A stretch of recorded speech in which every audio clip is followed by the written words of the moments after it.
கொஞ்சம் தண்ணி கொடுப்பா.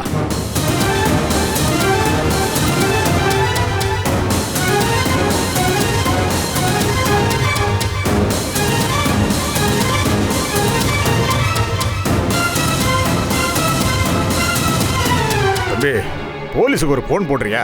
ஏன்? கார்த்திக் தம்பியை கொன்ன சிவனாண்டிய நான் குத்தி கொன்னுட்டேன்.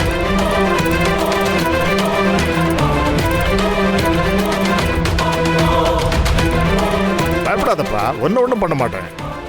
போலீஸுக்கு ஒரு போனை போட்டு விஷயத்த சொன்ன.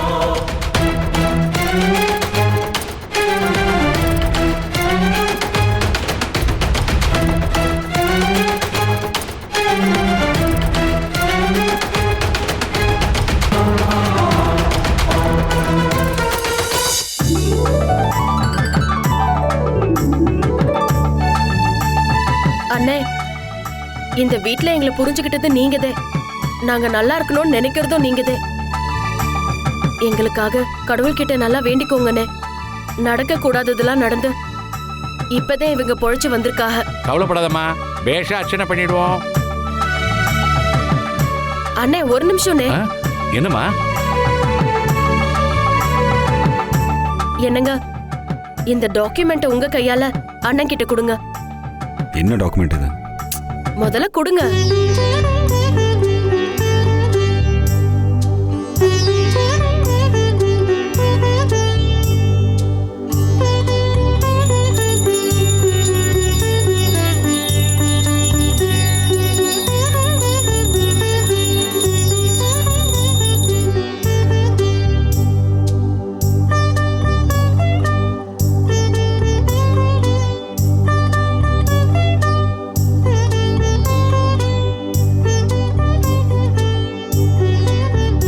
மாப்பிள, தட்சணை போட்டுறாத, தொழில் மாறிடும்.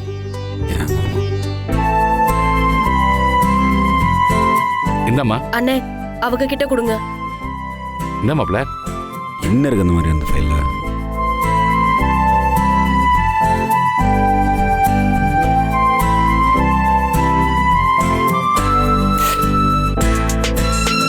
இப்ப படிங்க. என்னன்னு சொல்ல வேண்டியதானே? படிச்சு பாருங்க.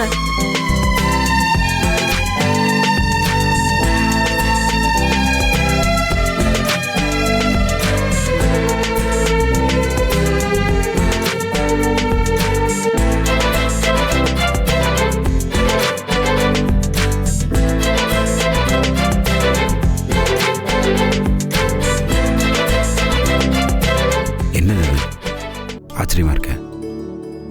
ஏன் என்கிட்ட இது நீ சொல்ல? சாரு எப்படி சைன் பண்ணாத? நீங்க எவ்வளவு நல்லவங்கன்னு அவ புரிஞ்சுக்கிட்டா, அதே எழுதி கொடுத்துட்டா. அவ அவ்வளோ நல்லவளா இல்லையா? ஈவருக்கு எல்லாமே நம்மளை வீட்டை விட்டு விரட்டி விட்டவளாச்சு. அவ முதல்ல நல்லவளா இருந்தா, அப்புறம் கெட்டவளா மாறினா, மறுபடியும் நல்லவளா மாறிட்டா. நான் நம்ப மாட்டேன். அதாவதுங்க, நம்ம சாமி கிட்ட சீட்டு போட்டு பார்த்து சாமி உத்தரவு கொடுத்ததுக்கு அப்புறம் தானே சாருக்கு எழுதி கொடுத்தோம். ஆமா. அந்த சாரு எங்களை ஏமாத்திட்டா. நீதே அதை மீட்டு தரணும்னு சாமி கிட்ட கேட்டேன். சாமி மீட்டு தந்துருச்சு. தயவு செஞ்சு இந்த மாதிரிலாம் பேசாது சரியா? நீ சொன்ன மாதிரிலாம் நடந்துச்சுன்னா உலகத்துல எந்த பிரச்சனையுமே இருக்காது. எல்லாத்தையுமே ஈஸியா சால்வ் பண்ணிடலாம். நான் என்ன சொன்னாலும் நீங்க நம்ப மாட்டீங்களா? டேய், நம்புற மாதிரி ஏதோ ஒரு விஷயம் சொன்னா நம்பலாம். நீ பாட்டுக்கு சாமி என்ன? அது இப்ப வேணா, அப்புறமா சொல்றேன். சரி, கத்திக்குத்துல இருந்தும் மீண்டு வந்துட்டேன், பிஸ்னஸ்ல இருந்தும் மீண்டு வந்துட்டேன். ஆக்சுவலி எனக்கு ரொம்ப சந்தோஷமா இருக்கும் இல்லையா? எனக்கு நீ செஞ்சு கொடுத்த சத்தியத்தை காப்பாத்திட்ட. என்ன மறுபடியும் அதே அரியாசனத்தில் உட்கார வச்சிட்ட இல்லையா? உண்மைதாங்க. ஆனா இன்னும் நம்ம எதிரிங்களை அடையல. நாம சந்திக்க வேண்டிய முக்கியமான எதிரி இன்னும் இருக்காக. யார் சொல்றேன்னு எனக்கு புரியுது. நினைச்சாலே கோவம் வருதுதான். கொஞ்ச நாள் எவ்வளவு கெட்டது நடந்துருச்சு இல்லை நம்மளுக்கு? எல்லாம் நன்மைக்கு தாங்க. நம்ம கஷ்டத்துல இருக்கும் போதுதே நம்மளோட உண்மையான நண்பர்கள் யாருன்னு நமக்கு தெரிஞ்சிருச்சு. ஆமா, நியூ கார்த்திக் ஃபினான்ஸ். இனிமேல் இந்த கார்த்திக் புதுசா. நம்மள கேவலமா பார்த்தவங்க முன்னாடி நம்ம தலை நிமிர்ந்து நிக்கணுங்க. உங்க அக்காவை எதிர்த்து போராடணும். கண்டிப்பா போராடும். என் பக்கத்துல இருந்தா போதும், நான் எதை வேணாலும் சாதிப்பேன்.